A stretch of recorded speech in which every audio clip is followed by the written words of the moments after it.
کہ داستان کربلا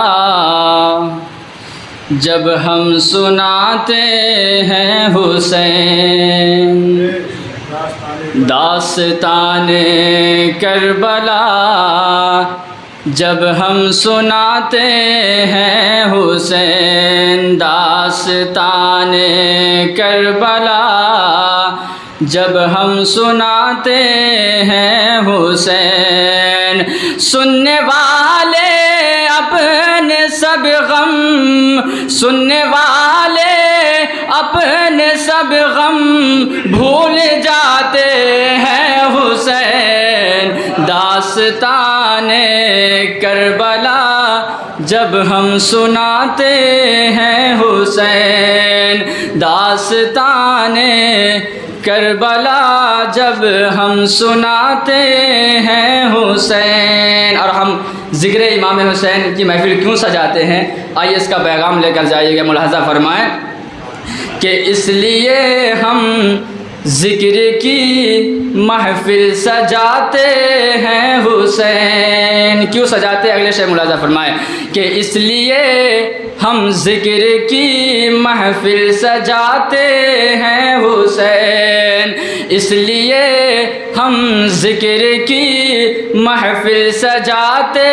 ہیں حسین، ذکر سے ہم آپ کے، ذکر سے ہم آپ کے تسکین پاتے ہیں حسین، ذکر سے ہم آپ کے تسکین پاتے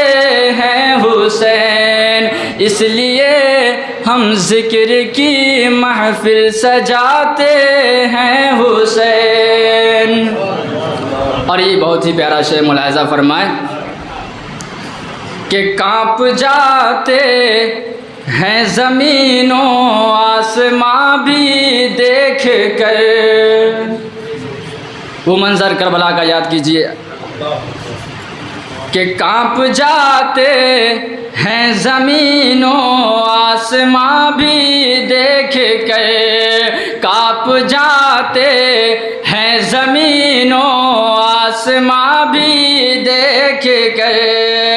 جس گھڑی خیمے سے سوئے، جس گھڑی خیمے سے سوئے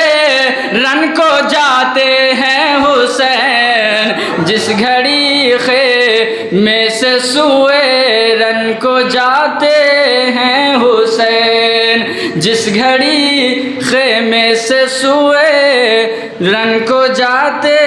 ہیں حسین۔ اور لوگ کہتے ہیں، کچھ لوگ کہتے ہیں کہ امام حسین پیاسے تھے، مگر میں یہ کہتا ہوں اگر امام پاک پانی کی غرض سے اپنی انگلی زمین پر رکھ دیتے تو سمندر حاضر ہو جاتا۔ شعر ملاحظہ فرمائیں کہ خود ہی قدموں میں امڑ کر پل میں آ جاتا فرات، خود ہی پل میں، خود ہی قدموں میں امڑ کر پل میں آ جاتا فرات، خود ہی قدموں میں امڑ کر پل میں آ جاتا فرات، کہ کوئی کہہ دیتا کہ چل، کوئی کہہ دیتا کہ چل تجھ کو بلاتے ہیں حسین، کوئی کہہ دیتا کہ چل تجھ کو بلاتے ہیں حسین، کوئی کہہ دے تاکہ چل تجھ کو بلاتے ہیں حسین۔ اور آخر شعر ملاحظہ فرمائیں کہ پھر یزیدی ہو گئے ہیں پیدا رضوی دہر میں، پھر یزیدی ہو گئے ہیں پیدا رضوی دہر میں، پھر یزیدی ہو گئے ہیں پیدا رضوی دہر میں، پھر شریعت کے محافظ، پھر شریعت کے محافظ یاد آتے ہیں حسین، پھر شریعت کے محافظ حافظ یاد آتے ہیں حسین، اس لیے ہم ذکر کی محفل سجاتے ہیں حسین، ذکر سے ہم آپ کے تسکین پاتے ہیں حسین۔ السلام علیکم ورحمۃ اللہ۔